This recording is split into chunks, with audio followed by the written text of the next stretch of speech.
Good morning, everyone. I'm very pleased to invite you and to see you all here to participate to this very important session on local solutions to the energy crisis, empowering citizens through renewable energy communities. We're going to try to figure out how these initiatives can give a response to the high energy prices that we face today and how they can help in accelerating local energy production and energy saving. Now, I will be your host and moderator of this session. I'm very pleased to take up this role side by side with very distinguished panel as well. First and foremost, I will give you the EU policy framework and context. Give a presentation on this, very brief, very short, and then we go into the substance, the reason why you really came here to hear from these experts, let's say. Now, prior to going there, just want to remind the audience online, on site, you can participate interactively with this session. First, there will be presentations. Thereafter, there will be a panel discussion based on the questions that you will ask. Now, if all is well, we have a Slido code that should be presented on the screen. Here we go. Great. So please go to the website, type in the code, and you should be able to participate. If you have a question, please specify the name of the panelist member that you want to address it to. Facilitates our work, and it makes sure that the right specialist also answers your question. Now, let me go to the overview of the policy context from the EU side. I have the presentation here. Voila. Energy communities in the clean energy package. So very briefly, we have two concepts, citizen and renewable energy communities. They are enshrined in the Electricity Market Directive and the Renewable Energy Directive. Keep in mind, we have enabling frameworks and they're attached to concepts. Those concepts are defined in Article 2, where the definitions usually are, and it makes clear that energy communities are a social concept. So consisting out of non-professional actors and having the purpose to provide social, environmental, and economic benefits, rather than mere financial profit-making. Now, let's look at the legal concepts. They share a common core. We see that they can both operate on renewable electricity market. They can take any legal entity, open and voluntary participation structure, and their primary purpose I already elaborated on.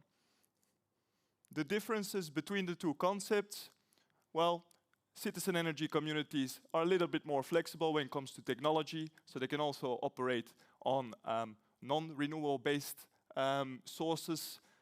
They can have any type of entity participate, so there's a bit of flexibility there in terms of actor configuration, while for the renewable energy communities, it's really specified to the SMEs, the local authorities, and the citizens. There, for the renewable energy communities, there's an important linkage to energy poverty. Participation needs to be open for energy poor and vulnerable households. If we look at the effective control, everything becomes much more strict. There we see that the renewable energy communities are actually local energy communities. We have a proximity requirement.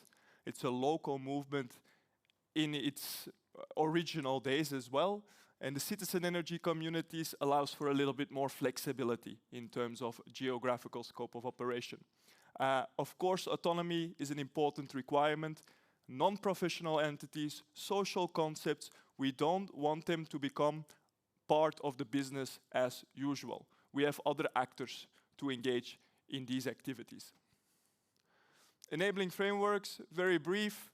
We have a general right and responsibilities for the citizen energy communities and the renewable energy communities, facilitating market integration and participation. What does that mean? Non-discriminatory, proportionate procedures, but also enabling them to engage in innovative activities, such as energy sharing or providing flexibility services. For the renewable energy communities, as said, they're local energy communities. They have very strict governance and participation criteria, and therefore they deserve a more advanced enabling framework. They have privileges, access to financial information and instruments, customized support schemes, removal of unjustified barriers, and regulatory and capacity building for the public authorities. The Fit for 55 package, we're going closer and closer to the present day. We see our target, of course, Fit for 55, 55% emission reduction, 45 renewable energy sources in the overall mix by 2030, and reducing our energy consumption by 39 and 41.5 for final and primary energy consumption by 2030.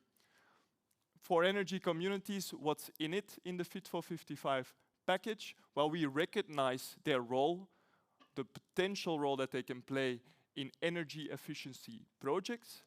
We recognize their role to mainstream renewable energy into buildings. We have go-to areas and speed up permitting procedures proposed as well, which would benefit the energy communities, but it's not only applicable to energy communities. And we have the Recast Gas Market Directive that enables now the citizen energy communities to also operate on the renewable gas market. Now, fast forward, RePowerEU. We have some general instruments. As you may know, we have the Chapeau communication of RePowerEU. There we already asked for member states to speed up the implementation of the Electricity Market Directive. We see that most member states are most advanced for the Renewable Energy Directive and the renewable energy communities as a consequence, hence the recommendation.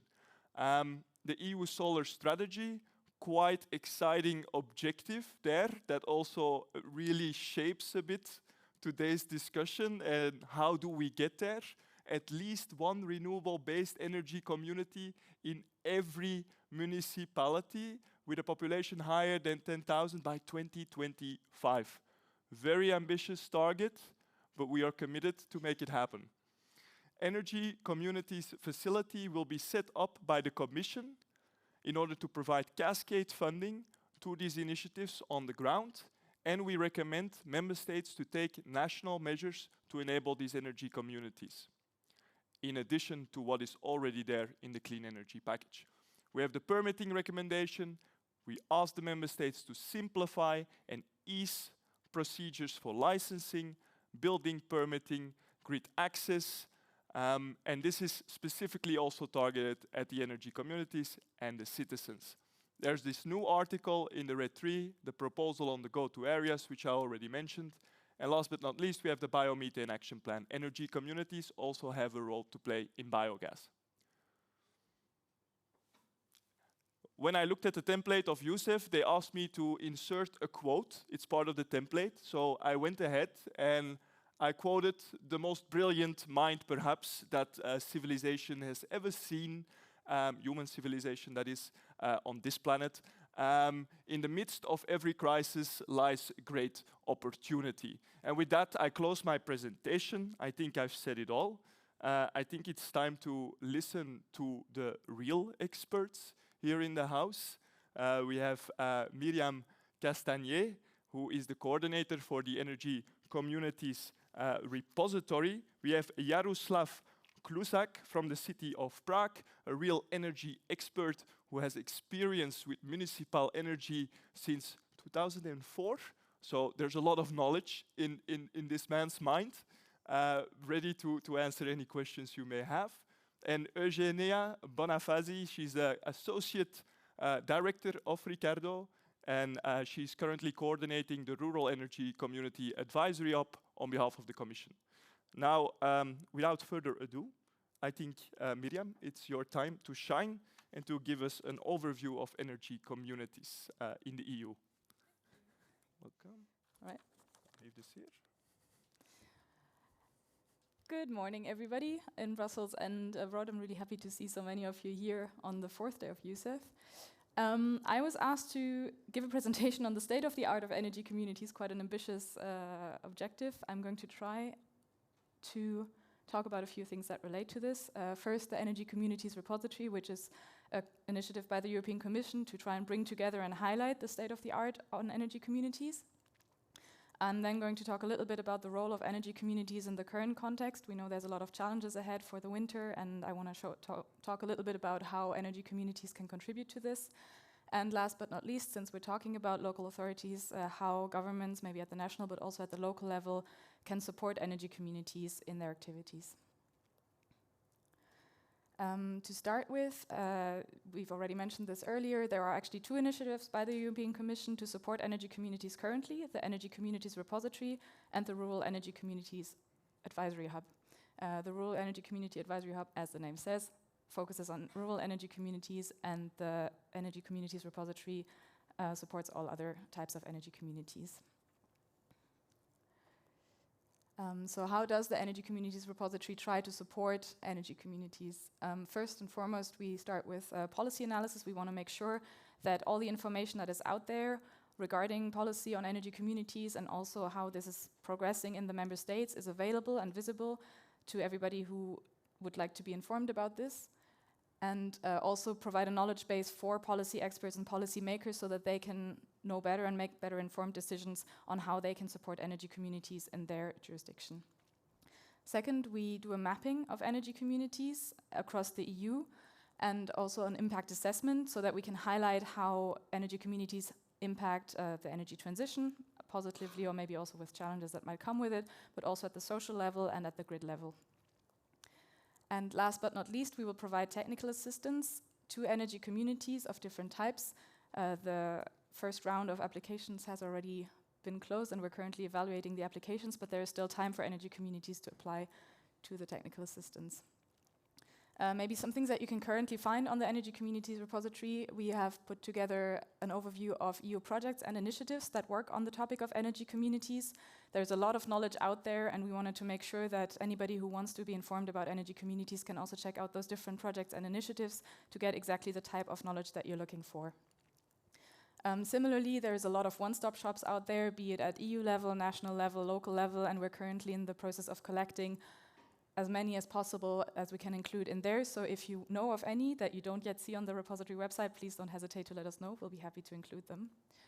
And last but not least, there is a toolbox where we highlight the resources and the knowledge that has been put together by different initiatives, projects, experts so far, so that hopefully if you go onto the repository website, you can find resources, guides, calculation sheets, whatever you might be looking for your community.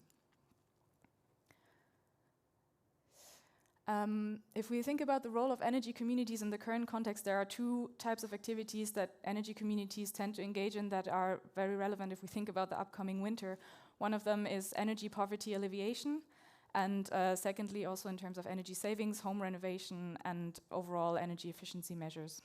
Now, as a disclaimer, any of the examples that I cite now are not necessarily considered best practices, but I wanted to show some cases that give you an idea of how this can actually look in practice, because we know that energy communities are still a relatively recent concept for some, and we want to make sure that you can just put faces or images to what we're talking about here. I don't know which direction to click. To show a few examples, for instance, in the Netherlands, there is buurtwarmte. I don't speak Dutch, so my pronunciation isn't that great. They work on district heating mostly, and basically the way they work is they have experts from the energy cooperative that support, be it municipalities or citizens, in thinking about how they can set up district heating projects and also how they can access financing on these kinds of things. Another example, there we go, is in France. There is a one-stop shop that is supported by the national government in collaboration with a social housing community provider, and also supported by an energy community where they think about how to help citizens renovate their homes. Oh, I have the pictures in the wrong way. Another example is also from France, where an energy community collects 1 cent per kilowatt hour as a donation from each member, and then reinvests this money into associations that really target households that are living in energy poverty to support them. And finally, an example from Belgium, where there is a project at the moment to equip 70 buildings in a social housing district with solar panels. And this is also a collaboration between the municipality, a social housing company, and a local energy community. Last but not least, maybe about how governments at the national and local level can support energy communities. There's a lot of things that can be done and a lot of things that have been enabled through the Commission's directives and guidelines. Some of these include support schemes, for instance, feed-in tariffs or green certificates, or support to project developments that governments can give to energy communities. Similarly, there's financing support, such as revolving funds, grants, or loans that a government could consider.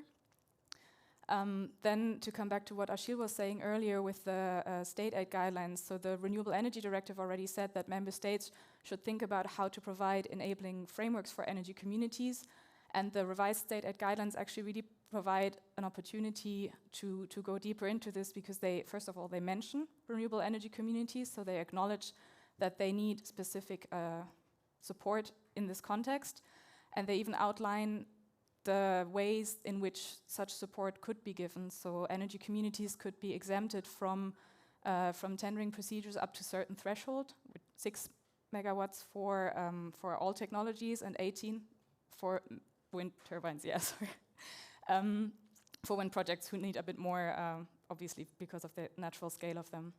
And then if you think at the municipal level, how can municipalities engage with energy communities? There's different ways you can do this. One of them could be as a municipality to become a direct member of an energy community.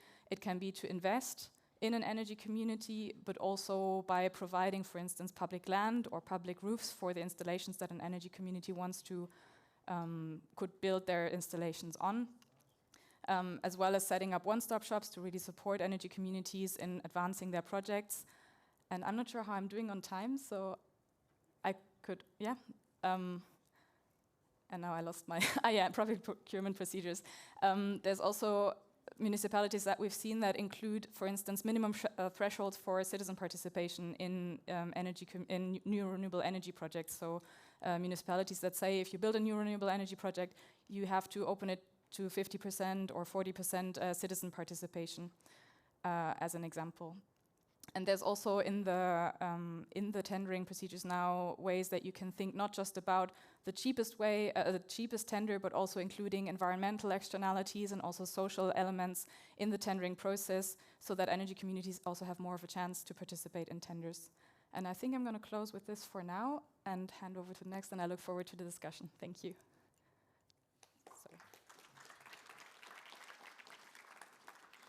No, that was a great presentation. Thank you for that, Miriam. It's good to see that things are moving on the ground already with the energy communities, also taking up their social role and trying to alleviate energy poverty, and the importance, of course, of local authorities in enabling and supporting these type of initiatives as well. Now, I must apologize to the audience, and in particular I need to apologize to Arturo Zea, who is not here with us physically, but he's online participating as a speaker. Now, Arturo, I'm very sorry for that. Out of sight, out of mind, but not out of heart. I hope you can forgive me. Arturo Zea is from the municipality of Valencia, and he's very much engaged there in community building as well. And the fairness aspects of energy systems is something that really interests him. And concordantly, he's also working in EU projects on the topic of energy poverty. Now, prior to giving the floor to Arturo, we have our first interactive Slido poll. Now, if all goes well, so we should be seeing it, I think. Have you ever considered the idea of setting up an energy community in your territory? That is the question that we have for you, and we have a limited amount of answers lined out.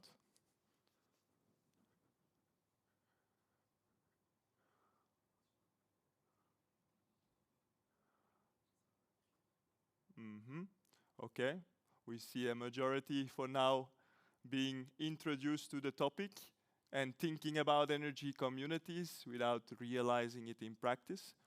Today's session could change that. I think we have, well, still trickling through. We have quite a number of participants, and I only see 32 answers. But yes, it's just an idea, is the overall winner for now. It's already good, actually, to see that the audience has been thinking about energy communities and setting it up. I think what is more interesting is what is preventing you from transitioning from an idea to really taking concrete action. Which instruments could help you to overcome this barrier of transitioning towards a practical reality? Now, I think we shouldn't dwell on this too much either. This is good for me, if it's good for the organizers. Let's change that idea into a reality by listening to our next speaker, who will give you an insight on how the city of Valencia is trying to build an energy transition and reach climate neutrality through energy communities. Arturo, if all is well, you can hear me, and everyone can see you and hear you. Okay. The virtual floor is yours. Okay, thank you. And don't worry about forgetting me. It's normal. I'm not there. Good morning, everyone. Thank you all for your warm welcoming, and especially the Commandant of Mayor's office for inviting us for this session. I'm sorry I couldn't join you in person, but I hope you enjoy the presentation, even in this strange format. And also want to thank the organization for your flexibility and adapting the session, so we could still be here today. Well, this is the title, Promoting Renewable Energy Communities in Valencia, and I will try to synthesize as much as possible the work we're doing from the municipality to promote a new energy model and for energy transition in the city, with, of course, energy communities as a really powerful tool to do so. I'm not, okay, now I'm seeing the slides. Next, please. Okay, briefly, these are the contents of the presentation. A little bit of context, who are we? How are we approaching the energy transition within the city strategy for 2030? How are we promoting energy communities in the city? And some details about our first successful case in the neighborhood of Castellano Liberal, which is, I think, the most interesting part. Next slide, please. Okay, first of all, I'm here representing the Valencia Climate and Energy Foundation. This is a public entity promoted by the Climate Emergency and Energy Transition Department of the Municipality of Valencia. Briefly speaking, our goal is to promote and to participate in projects both related with mitigation and adaptation to climate change. Energy, of course, is one of our main concerns, and we have a very great tool, which is our one-stop shop on energy matters, which is the energy office that you can see on the picture. And it's our tool to raise awareness, to engage citizens, and to promote this new energy model together with the civil society. And next slide, please. Let's see now where is this deployment of energy communities framed within the city strategy to become climate neutral by 2030. During the last year and a half, more or less, a participatory process was led by the municipality, involving stakeholders and representatives from every layer in the city: public, private sector, civil society, the academia, research centers, and also the mass media. So we brought them together to discuss about how should we all together promote an inclusive and fair energy transition with specific actions. All this work is partly thanks to the contribution of the European Project Tomorrow, and stemming from the activity of this working group, 6 main demonstrative projects were identified because of the huge potential to accelerate the energy transition of the city. And next, please. You can see these projects in the slide. All these 6 projects were included in the urban strategy towards 2030 as part of our plan to become climate neutral. But today we are focusing on this last one, of course, the deployment of neighborhood energy communities. Next slide, please. Well, here are some of the reasons why we consider energy communities are so important to empower citizens, to promote a just and democratic energy model, to produce radical and lasting transformations. I won't spend too much time on this. We all agree here in the importance of energy communities and the role they will play during the coming years. So let's focus with the next slide on the first successful case. Well, I will speak now of the first energy community of the city. Before showing the main facts and characteristics of this project, I will try to summarize the creation process. Back in 2020, during the pandemics, we started a participatory process with citizens from different neighborhoods. And why that? Why was that? Because there was a recent substantial change in the national regulation, which allowed us for the first time in Spain to speak about collective self-consumption projects and energy communities. Then we offered several workshops to explain these people, the citizens, what was feasible with the regulation technically, administratively, and legally for promoting projects like this. And so neighbors co-decided with our help how they wanted their energy communities to be. Then with all the information on the table, they decided to create a new legal entity in the form of non-profit association to play the role of an energy community. It's important to say that, as in many other countries, in Spain, energy communities are not officially regulated, apart from a general description, which consists on a couple of sentences, which are the very same as in the European Union directives. So we helped this association to write their statutes, which are very aligned with the energy community definition by the European Union directive, the renewable energy communities one. So they are, in fact, a very genuine example of energy community. Up to now, they have 59 associates, including mostly families, households, also a local theater, a local farmer, some offices, and ourselves, the foundation. On the right side of the slide, you can see the logo of the association and a first picture, which is from the public presentation that we made jointly with the association and the installation company to explain the neighbors the benefits and terms of participation, economic estimations, what could they expect from participating in the energy community, and so on. And we have to say it only took us 2 weeks to kind of sell out the available participation. So it was a real success. And on the right side, there's the picture of the PV plant, which was installed already by the end of last year. And next slide, please.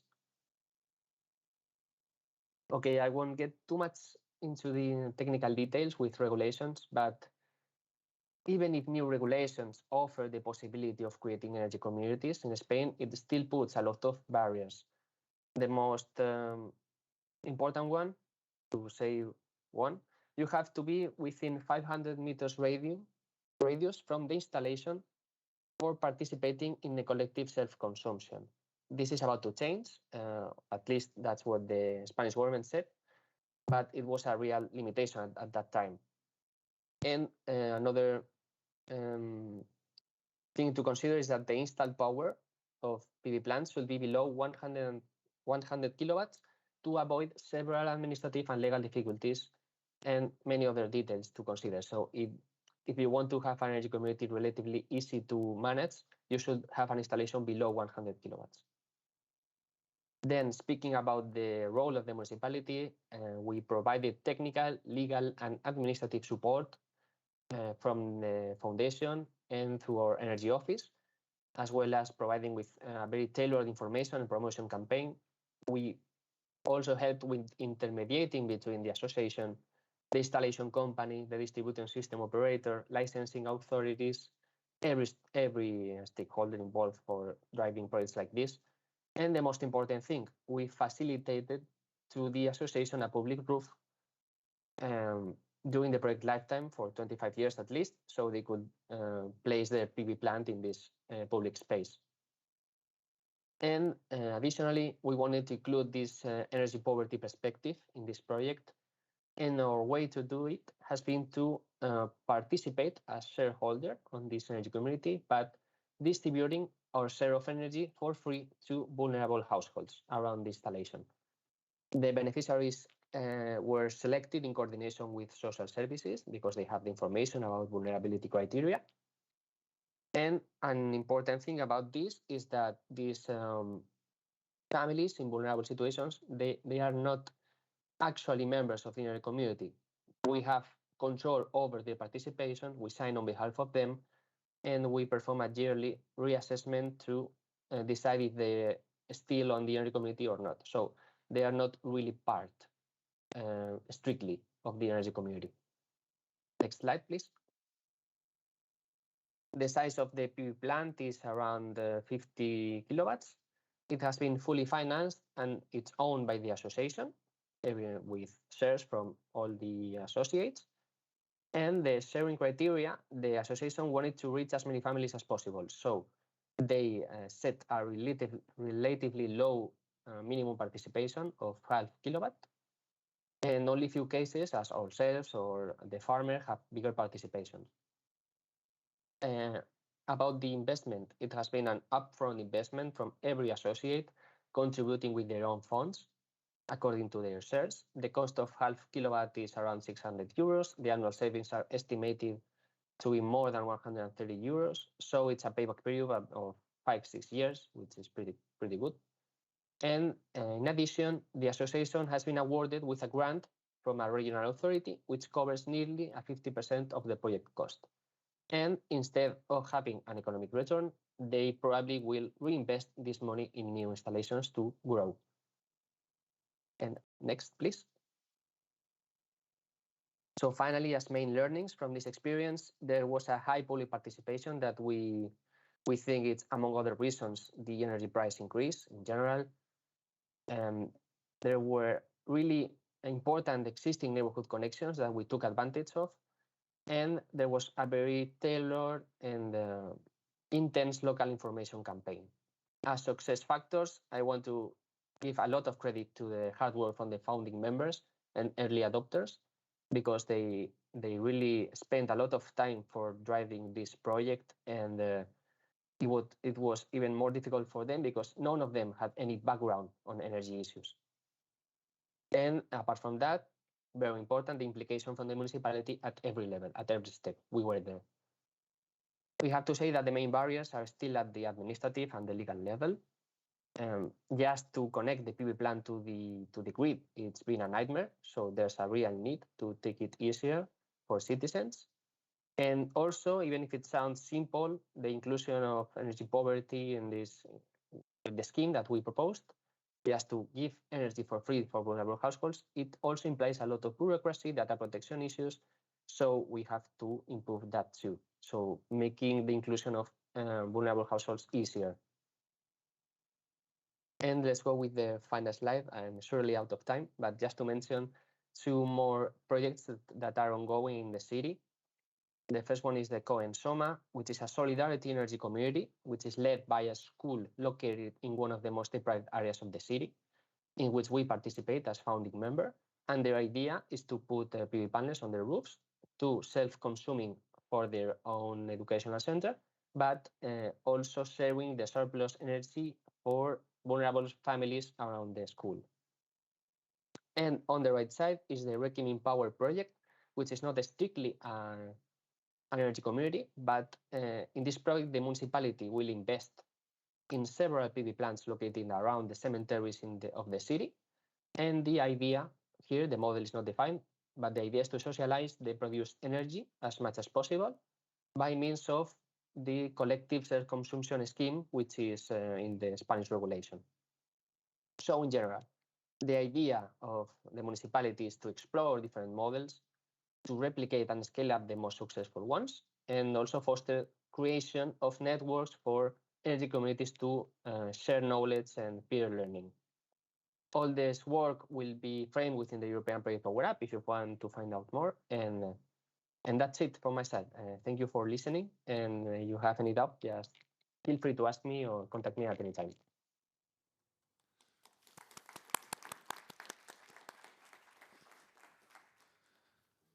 Well, Arturo, that was a very inspiring and great presentation. I think What struck me the most is the multi-stakeholder approach that the city of Valencia is taking, and energy communities kind of being the ideal vehicle as well to bringing these different stakeholders together, businesses, local authorities, and citizens collaborating to realizing renewable energy projects. I also saw a role for the local authorities as facilitators of these initiatives, providing legal, financial, and technical advice and assistance to help realize and overcome the, well, rather steep learning curve for these non-professional actors. And last but not least, a supporting role to make it happen that we target energy poor households as well when building these initiatives, and the challenges that it brings and the importance to actually work together with associations on the ground that have the relevant data and can identify the energy poor. Thank you very much, Arturo. I think we all enjoyed it. You closed your presentation reminding that all questions are welcome. I remind the audience that you can fire away on Slido as you wish. In the meantime, we go to the next speaker, Jaroslav Klusak from the city of Prague, and he will be telling us a bit more about speeding up the energy transition in coal regions or previous coal regions. Jaroslav, the floor is yours.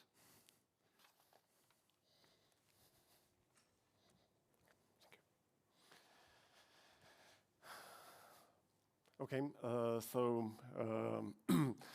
good morning to everybody. I would also like to thank all the organizers for inviting me, and I will ask to tell you some short story about the city of Prague and about the activities in the climate actions and in the energy communities. So, when we when we go through the presentation, it began maybe 1.5 years ago when City of Prague adopted the carbon plan of Prague with the goal of decreasing of CO2 emissions by 45% to the year 2030. And as you can see also on this slide, it's not only this is the main goal, but we have also some other goals, like that we would like to decrease energy consumption by 12% to the year 2030. And as you can see also in this table, and we would like really to trigger or to boost the installation of the renewable sources in the city of Prague. So you can see also some. Okay, there is some problem. Yes.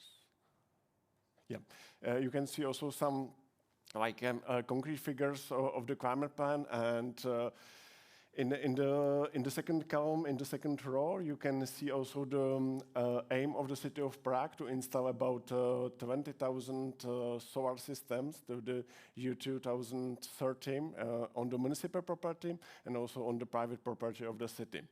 So that was the reason why City of Prague decided to establish the municipal organization, like a Prague Renewable Energy Community. And the main aim of this organization is to, as I already mentioned, to trigger all the actions which are dealing with the using of renewable sources, and also where is the potential of using the energy efficiency potential in the buildings which are in the municipal property and also in the private property. So we have some aim that we will be able to, the year 2030, have some capacity of 500 megawatt peaks of installed PV systems or other renewable sources. So, and when we go to the Prague Renewable Energy Community, I will give you some basic information. So we were established just this year in the February of 2022. So we are like a pretty new organization, and we offer, as was also mentioned from Valencia, like a complex services for the municipalities, for the citizens and for the municipal property, like the whole service from the first idea through the energy evaluation, feasibility and static studies, to the operation of to the investment and to the operation of the PV system. So we already have the license to sell the electricity, and now in September we also got the license from the Energy Regulation Institute of the Czech Republic to produce the renewable electricity. We have some goal because we are pretty new to finish like about 30 installation to the end of 2022, and we also got and used some money from EU. We got a grant from the ELENA, from the European Investment Bank, for the pilot project of the 100 buildings for the preparation of the all documentation and necessary things which are important. And we also use not national money, but money operated by national authorities coming from the Europe, like a modernization fund. So we already got some grants for the installation of the PV system on the municipal property. And when we are talking about citizens, now we have about 700 citizens which are interested in cooperation with us, and which we try to help them with the whole process. Okay, so. We already finished some pilot installation. There are some small installation on the residential buildings. You can see some 2 installation in about 10 kilowatt peaks and 20 kilowatt peaks, which were put into operation just this month. And now what you can see also, because we had the local election last weekend in the city of Prague, so we also prepared the strategy for the new political period, so the year 2026. So you can see some main figures. We have some like goals that we would like to install more than about 1,500 installation within next 4 years, with the capacity of 75 megawatt peaks in this period. And you can see also some other figures, which investment it will cost, and which what part of the investment we are able to get from external sources, how many savings we can achieve, and so on. So it is a very short description of the Prague Renewable Energy Community. And when you are, was there some problem? Yeah, and you can see also our webpage, and if you will have some questions, you are welcome.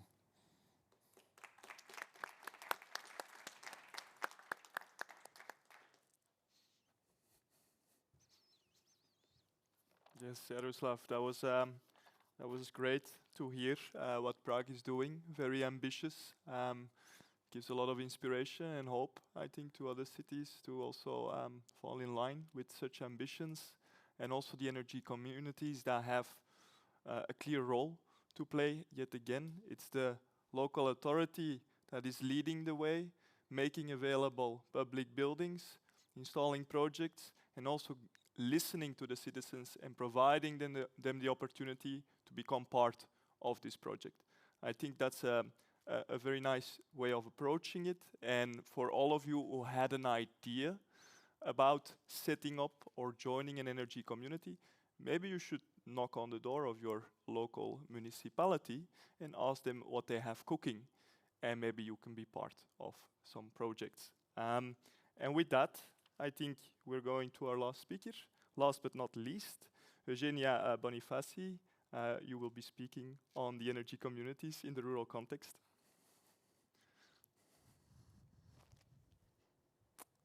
Okay, yes, thank you. So, yes, I'm Eugenia Bonifaci, and I am the project manager of an initiative from the European Commission, which is the Rural Energy Community Advisory Hub. So before going into the presentation, I just want to spend a few words on what is this initiative. So it's a similar initiative to the Energy Community Repository that Miriam just talked about, but we are concentrating on rural aspects. So what is our aim is to empower the development of sustainable energy project in European rural area. And how are we going to do that, basically? So there are different tasks that we are carrying out under this project. One is the development of best practices. So we find out example and good practices example from which other community can learn. And then we will develop best practice documents that we will publish on our website. We also develop guidance documents that will be distributed through our website as well. We have already developed 2 guidance documents, and the 3rd one will soon be available. And these are really simple, easy to digest documents because we want really to spread the knowledge to as many people as possible, because energy community is not something, and we see, as we have seen from the pool initially, something that people really know much about. So the first guidance document that we have created is how do I set up, how do I join an energy community? The second guidance document is more about what are the benefits, why should I do it, what can come out of this initiative. And the third one, which will be published soon, is more about managing and finding your financing to start your energy community project. And then the third activity that we are doing under this project is the delivery of technical assistance. So anyone that is interested in either setting up a community or expand their existing community into energy projects, they can apply through our website to technical assistant, which will be given as expert time to get support on financing, on technical aspects, legal aspects. And for that, we have also launched call for expert, where we are hoping really to attract all people from all across the member states that have experience in setting up energy communities in their countries, so that we can leverage on their knowledge and expand the knowledge to others. So, but now let's go through my presentation. So what I'm here to talk to you about is a good example, the best practices. So throughout the Rural Energy Community Advisory Hub project, we developed 2 best practices already, which will be soon available on the website. So I'm going to give you a very quick overview on what is a rural energy community, what can be achieved through a rural energy community, and hopefully to inspire you and anyone. Oh, no, I just want to go back. So yeah, what is a rural energy community? It is an energy community that is set up in a rural area. So what is a rural area is a bit difficult to define. We have used a definition for our project that is available on the website. I'm not going to go in much detail on that. But the important aspect is that a rural energy community is engaging with stakeholders that live in the rural area. So they have maybe different needs and different situations than in urban cities. And at the same time, a rural energy community might have different barriers to face.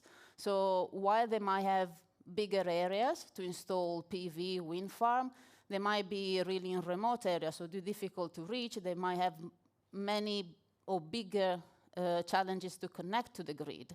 So there are different things, different challenges that rural communities might face compared to urban communities. So 2 examples that we have selected. One is an energy community that I'm not going to try to pronounce in French, particularly in front of this crowd, so I will just call it EPV. And it's a community, the first community set up in France using wind turbine.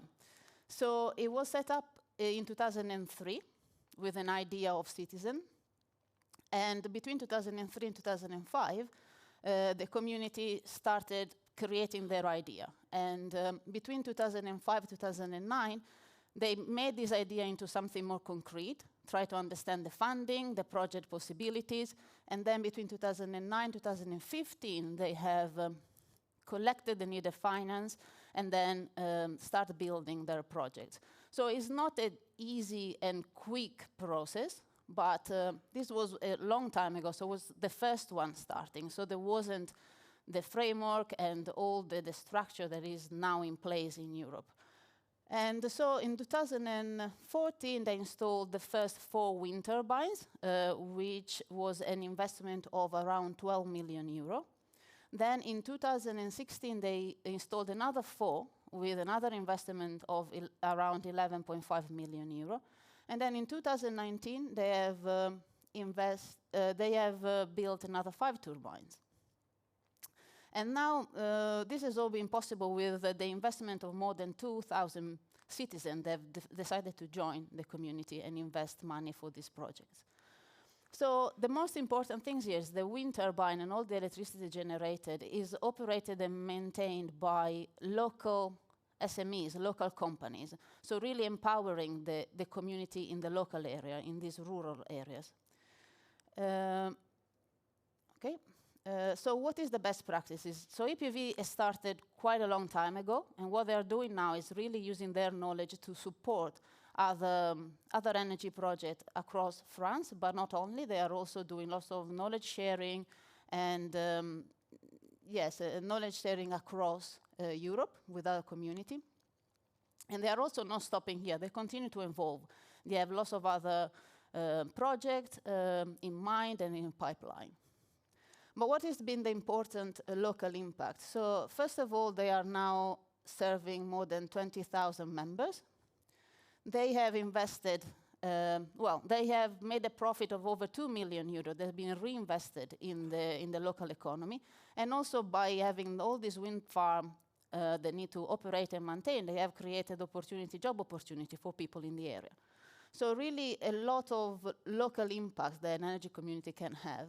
The other things is that now they're starting new projects around smart grid, sustainable mobility, and also moving into solar. The next community that I'm talking about is a community in Germany. This is a registered cooperative society electricity plant in Heidelang.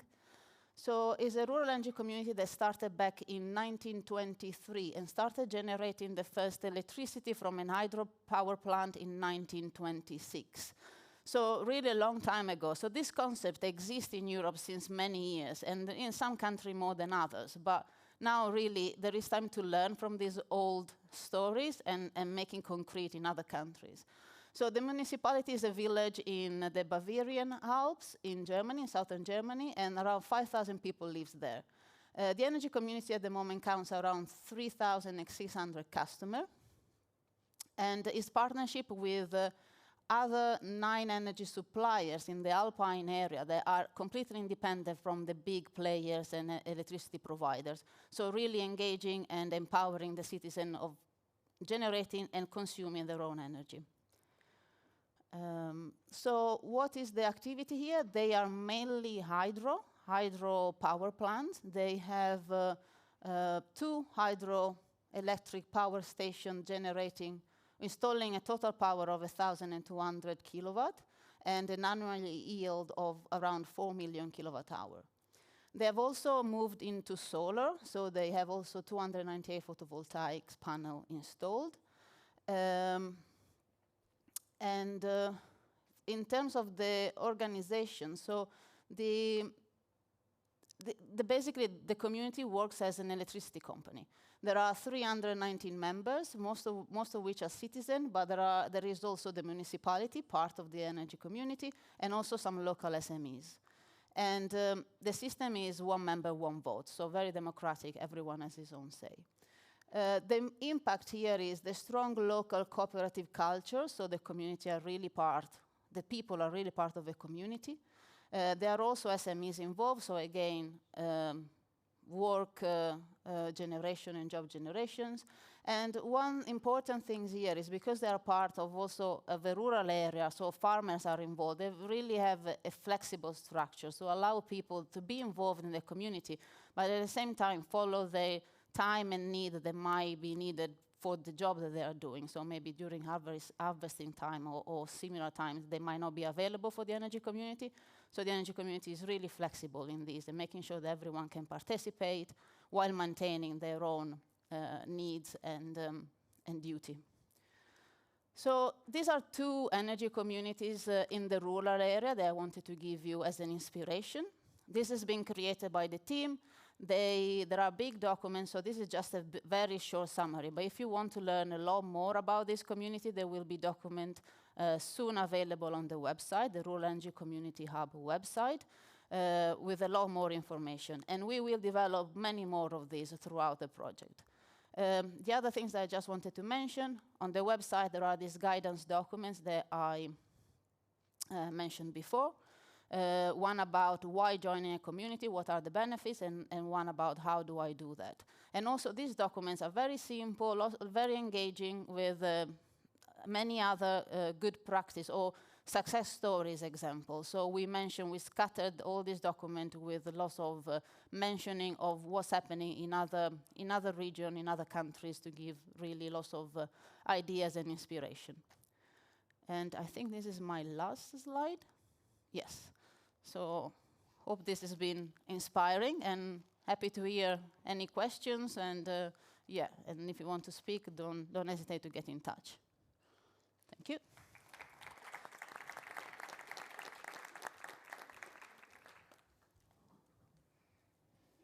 Energy communities in the rural context. First slides, I almost got disencouraged because I saw it takes 12 years to go to project implementation, but you rightfully said it. This is, of course, the old days. We have a framework in place at European level. Member states need to transpose this.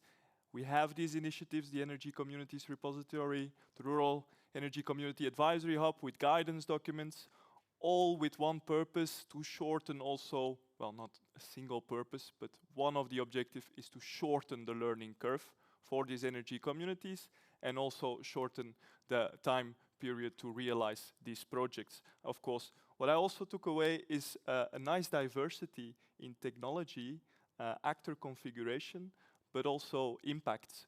And I saw a lot of positive impacts for the local economy, also job employment, opportunities. I think things that are quite important in rural areas, rural villages, and also fits nicely with the general approach of the Commission that no body and no region should be left behind in the energy transition.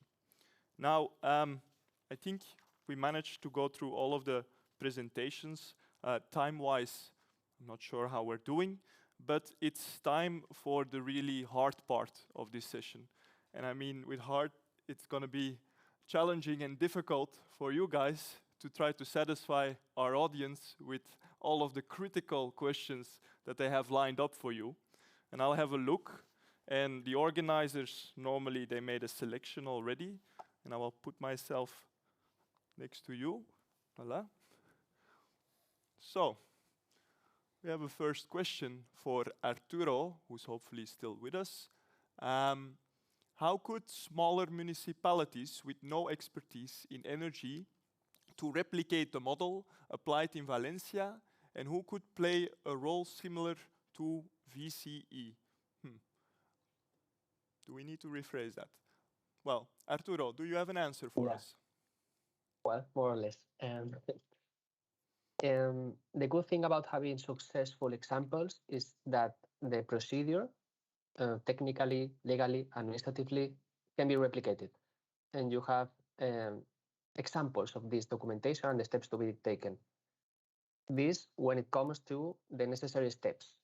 But if you need expertise on energy, for example, in the Valencian region, the regional government has a service of energy advisory. And in fact, there's a kind of energy office or one-stop shop, which is visiting several municipalities, which ask for help. So I think it's a good initiative. But of course, if in the coming years every municipality wants to promote a project like this, there's a need of energy experts and social engagement. And I think we need to scale up also on resources from the public side if we want this process to be run by the public institutions, which I think is the most interesting thing. I don't know if it is answering the question too much. I think it was a good answer, Arturo. We'll never know whoever posed this is fully satisfied, but I think it was a good answer. So we have one for Prague. When setting up the energy community project in your city, what was specific factors that made your project especially a success? We're talking about key action drivers. Okay, when I'm talking, thinking back, maybe it was that we just decided to offer, because we cooperate with two clients, with the municipal property and also with the private sector. So for both, for the municipal property and for the private sector, we decided to prepare or to offer the complex service. From the first idea, they can touch us from our webpage. They will only put some basic data which are available about the buildings, and through some calculator on the webpage, they will get the first information about payback time periods, about the possible installed capacity, but really practical information. And we can provide them or go with them through the whole process, to the operation. And if everything will go well, since next year we will be also able to buy the surpluses from the installation. And now we are in the process of building up the backup office, so we will be able to put the invoices in the name of Prague Renewable Energy Community, and we will be also entity which will be able to sell the electricity to other customers, for example, to some customers which are in the heritage zone in the Prague, so they can be also the part of the green electricity of the city of Prague. So maybe it was the success or something like this. Thank you very much, Jaroslav, for this answer. We have a very popular one on the EU legal framework. I must remind the audience I'm not participating in this. I'm representing DG Ener. But we have maybe Miriam ready to answer this rather challenging question. I on thought behalf this of was the for you, repository. actually. I wouldn't mind, but I'm not part of the panel, am I? I think Sharing you're of renewable energy. What do you think about the EU legal framework? And let's maybe tone it down, the national framework. Like, how can that contribute to tackling the high energy prices today? Do you have an answer for us? I am still thinking, so if you do have an answer, please go ahead. Well, okay, I'll take it then. So the EU framework does put in place the possibility for these energy communities to share the electricity that stems from the production installations that are owned by them. What does that mean? Basically, it's collective self-consumption, and you apply a distribution key to those installations. So I get 5%, Miriam gets 15%, etc. Now, if you can really balance consumption loads with production capacity in the right way, you can avoid, of course, going through the wholesale market and the price signals that stem from the merit order curve. So in that sense, energy sharing, it's enabled. Member States should implement it. And this is how it practically would work to also benefit the energy communities at this time in terms of accessing affordable energy. That would be my answer, I think, in a nutshell. I couldn't have put it. Let's go to the next one then. I have another one for you, Miriam. Does the repository also contain information on business models? Yes, so we already have included some guides that have been put together by expert organizations on this topic that you should be able to find in the repository's toolbox. And one of the things I didn't mention, the repository will also develop new guidance documents, looking a little bit at maybe some gaps that might still be missing, and also looking at the recent developments.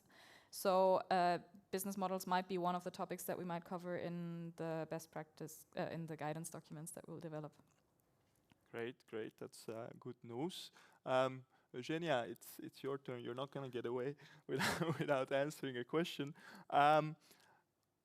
We're wondering, I think, to what extent are rural energy communities really different in the sense that do they need specific support? Do they have specific barriers that they face that need to be overcome and that require really specialized policy tools?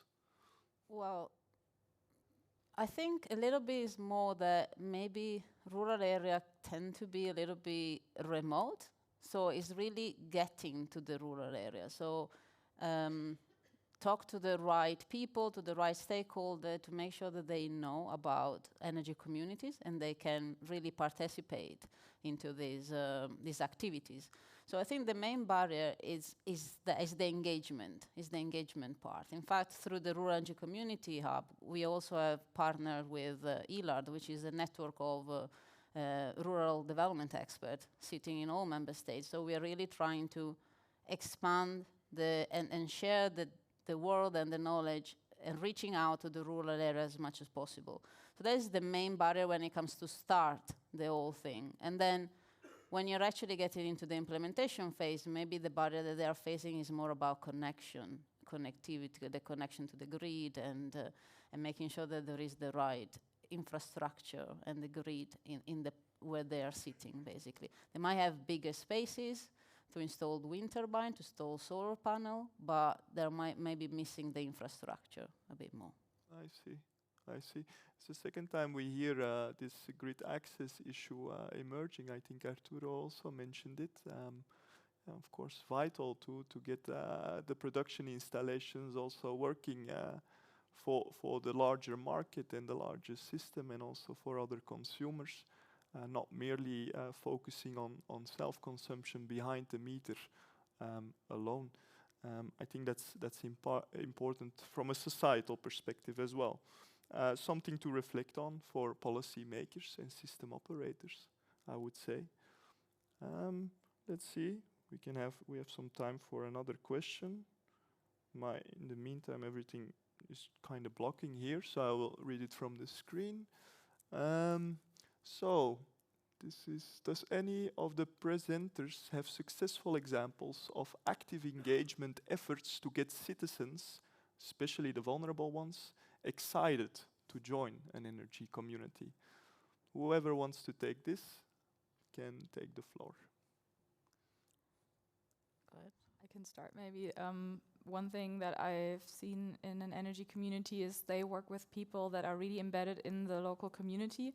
So thinking about who are it might be somebody who's really involved in a local church and somebody who's involved in a specific club or something. So the people that really are part of different groups in the local community and can feed back to the energy community what are the needs that are coming up. So having people that maybe are kind of informal leaders and your connection points into the community can be a really good way to reach those people that maybe otherwise you wouldn't reach, and that applies to any type of participants, whether it's low-income households or others. Yeah, maybe just some comment from Prague. We are open to all people, not only to vulnerable people. So we don't specially focus, but we have also some, as I presented, from 700 citizens which are interested in the cooperation or in the installation. There are also some people which are really poor or with some special conditions. So we also cooperate with them, but we don't focus only on this kind of vulnerable people. Mm-hmm, mm-hmm. I'm wondering whether Arturo wants to intervene on this, because he mentioned the particular challenges in engaging with energy poor households. Well, in our case, the inclusion of these vulnerable households, their role is very passive. They are just receiving the energy for free. They were not involved on the whole process of creation of the energy community. So we just offered the possibility to have savings on their energy bills. The idea is for future projects to engage them from the start. Also to design the energy community accordingly to their needs, not only, okay, this is what we can offer you, you take it or leave it. But I don't have a successful experience on engaging, but that's our goal, really. I see. It's a nice link to a new question that actually emerged here, Arturo, and we will keep you on the screen. So you mentioned the energy poor household take more of a passive role. To the future looking, you would like to more actively engage them.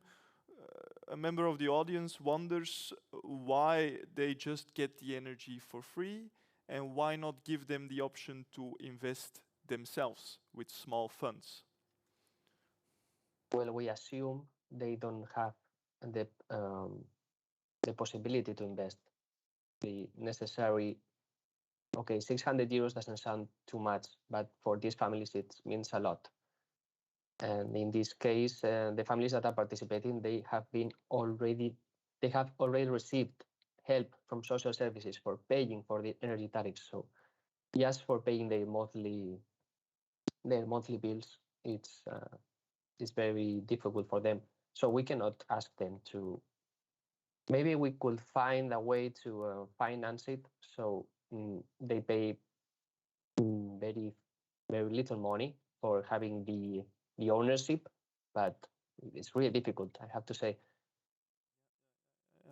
Yeah, you need financial innovation there in tools. I think on-bill financing is an interesting one to keep in mind here. I also seem to recall that Energie Solidaire was doing something interesting in that regard from your presentation, no, Miriam? Yeah, it's the example I mentioned earlier where they collect 1 cent per kilowatt hour consumed from their members.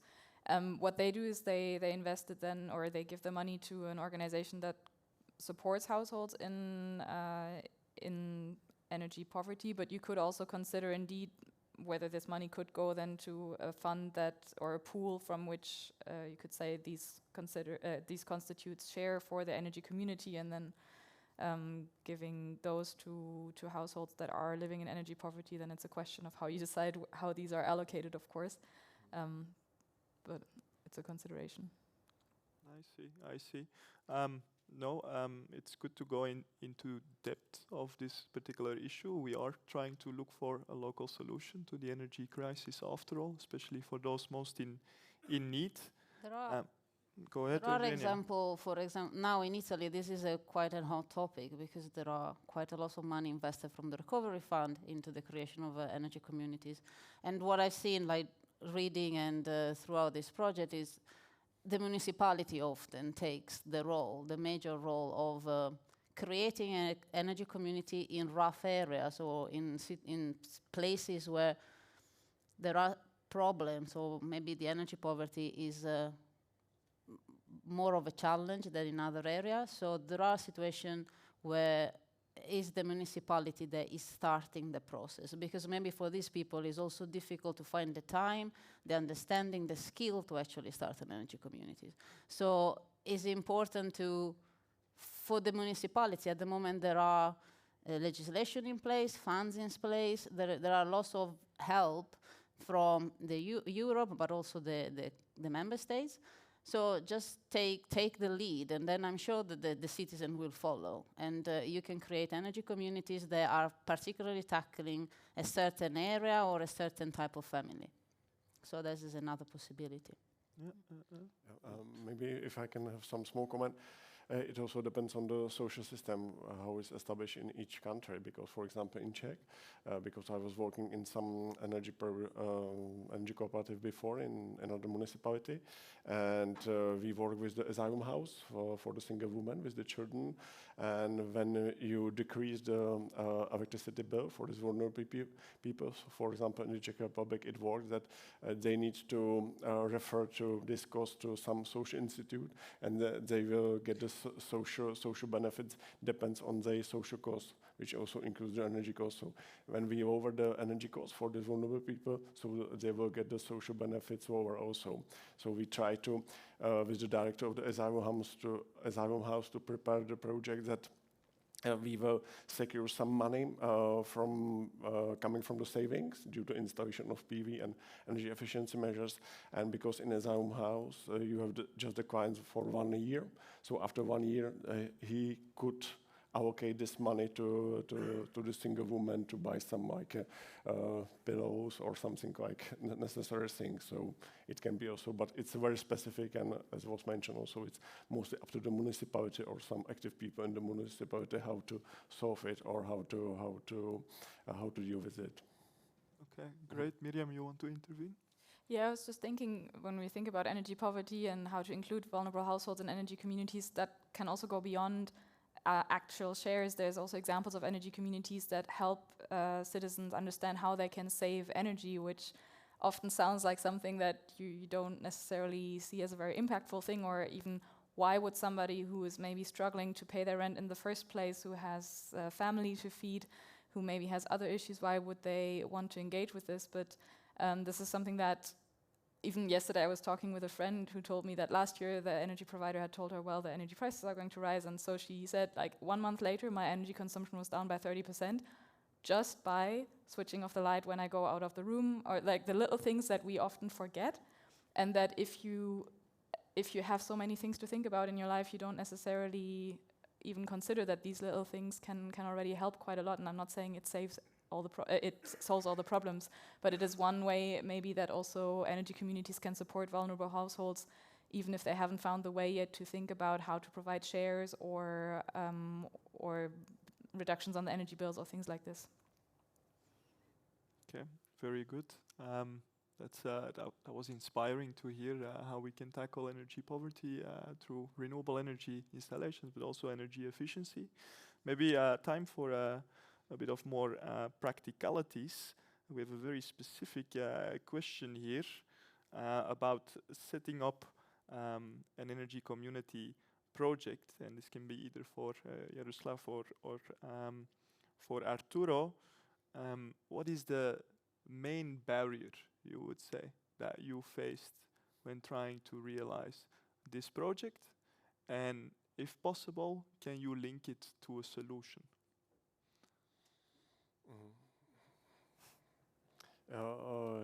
Yes, maybe the main barrier for us, for the Czech Republic, or also for the Prague and cities in Prague, is that on the national level there are not still rules adopted for the energy communities in the Czech Republic, but it will be adopted soon till the end of this year, I suppose, I guess. And in our practical work, it's like everything with this topic, it's pretty new. You have to describe the people that you are not only the investment company which will invest the PV system, but that you can guide them through the whole process, and that you are responsible for the project. You are responsible for the project, that it will be prepared well. It will have the payback time period as plus minus as you guarantee in your offer.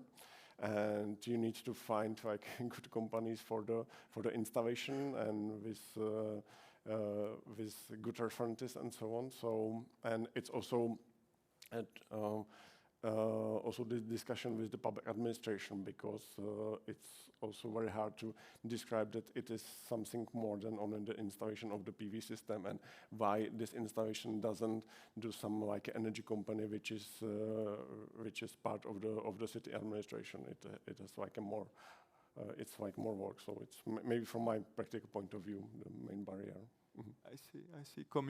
Communicating really these energy community projects and what they're about and why we should push them forward rather than the more traditional business. And to describe that you do a lot of more than only the installation, and that it is not so easy to put the PV system on the roof, because, for example, for the public buildings you have no documentation about the roof, so you don't know what is the static value of the roofs. You have no documentation for some other documentation and so on. So it's not so easy just only to put the panel on the roof in the practical way.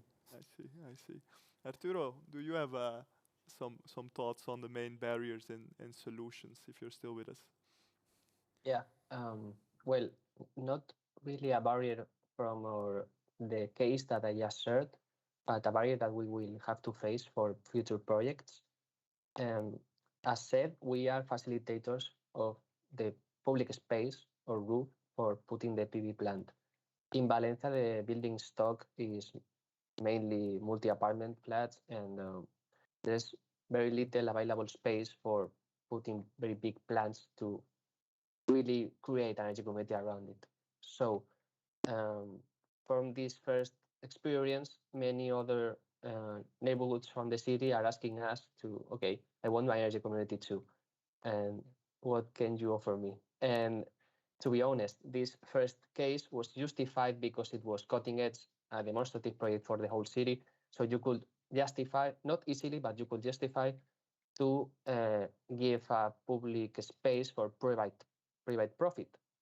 So for the next projects, our idea, what we are trying to do, is to first map all the available roofs from the municipality in the city, and to design, draft a public tender so we can openly, with an open process, offer these spaces for energy communities. And we have to be very careful to ensure that who is accessing these public roofs are really fulfilling the criteria that we want, and including energy poverty on the projects and so on. It's a great opportunity also to really define what we want and to foster this creation of little energy communities around the city. So the barrier is that they don't have space, they don't have places to build their PV plants, but we as municipality need to offer some solution for that. Yeah, we heard public procurement as well in your presentation, I think, Miriam. And Jaroslav, you want to react? Maybe one comment also that it's like a pretty new also in the Czech Republic, and I think also in the other countries. So when you are preparing like the first energy community in the country or in the region, you have to prepare everything. You have to prepare the contracts with with the backup office. You have to prepare the contracts for the tendering. You have to prepare all the necessary things. How your contracts with the residential sector and with the homeowners. How will you sell the surpluses and so on? You need to put your current for every year. You have to put the current like a price list of your company or your energy cooperative to your webpage and so on. So you do a lot of things, as I mentioned, and only the installation of the PV system. But it's even hard to talk about it and to tell the like a representative from the municipality that it is something a little bit more. Sometimes. Okay. Yeah, restraints in availability of space and the key role that local authorities can play in providing access to public buildings. And of course, they have to go through public procurement procedures. And Arturo was saying, okay, let's design the criteria so that we really identify that we want community energy projects and nothing else. I think from a lawyer perspective, interesting dynamic also with competition law, definitely going on, but we will not go into that. Availability of space, Eugenia, I don't think that's really an issue for the rural energy communities, is it? I think it's less of an issue, yeah. Now, I'm wondering, is there a potential that we can connect the rural areas and their potential with space to build these projects with urban demand for renewable energy? Yes, there is the potential, but then you are looking at the SEC in this case, right? The citizen energy community, because the rural energy community has this fact that they need to be in the same area.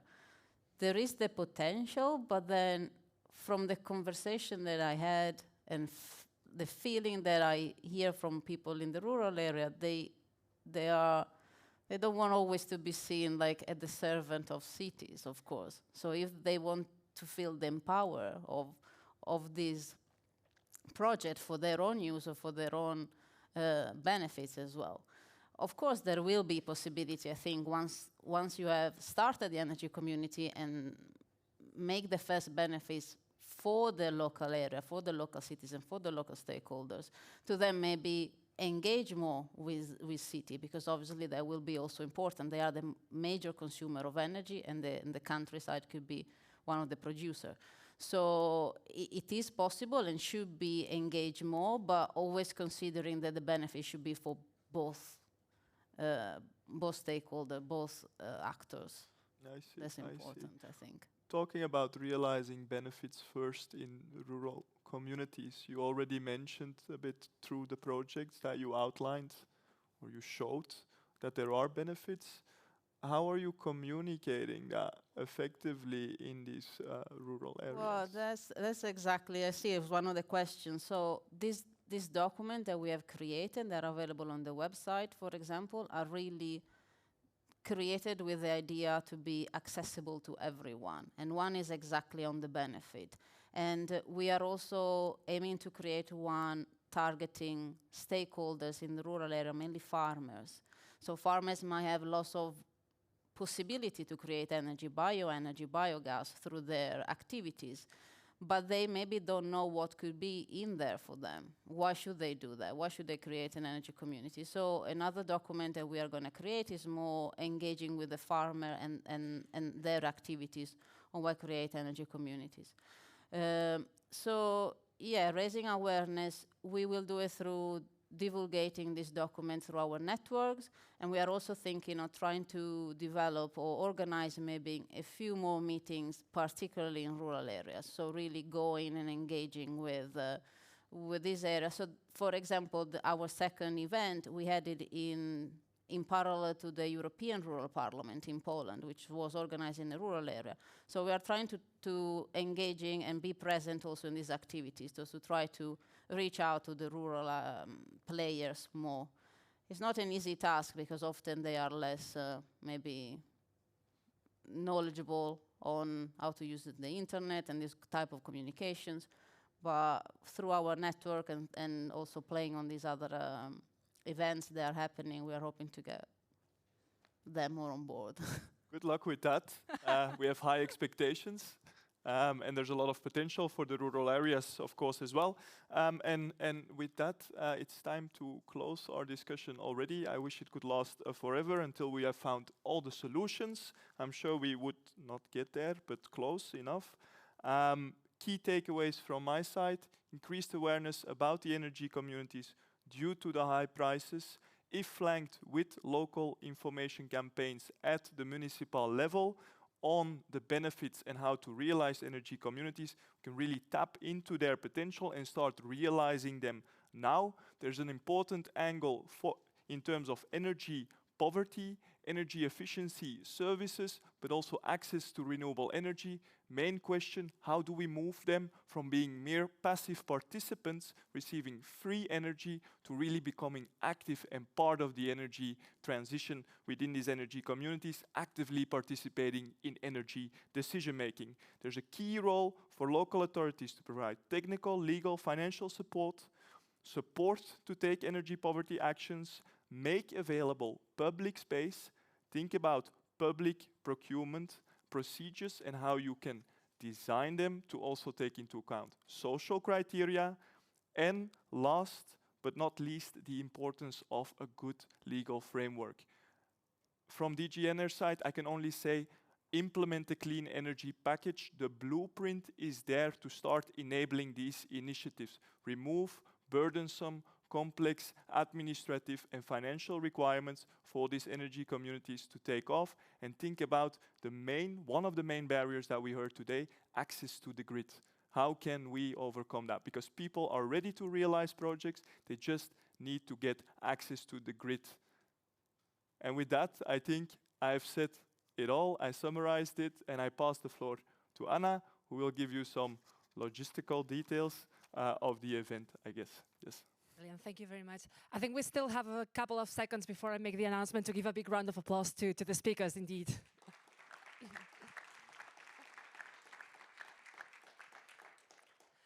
Because the discussion has flown by really fast, but I believe it's been a wonderful discussion on how to enable and realize, indeed, energy communities to ensure a fair and an inclusive transition, which is exactly what this thematic block of this first half of the day has been about. So now we're going to have our lunch break. I think we've deserved that after a very intense first morning today. We're going to be back at 2 with the sessions on the topic of decarbonization, so on the last thematic block of the European Sustainable Energy Week 2022. Then at 5:30 we will have the closing session where we'll be joined by Executive Vice President Margrethe Vestager. And also, just so that you know, for those of you lucky to join us here in Brussels, keep in mind that at 6 p.m. we're going to have the networking drinks to wrap up the Sustainable Energy Week 2022. So at 6 p.m. the networking drinks taking place on site here at the Charlemagne building in Brussels. So I hope to see many of you there. Thank you very much once again for being with us this morning.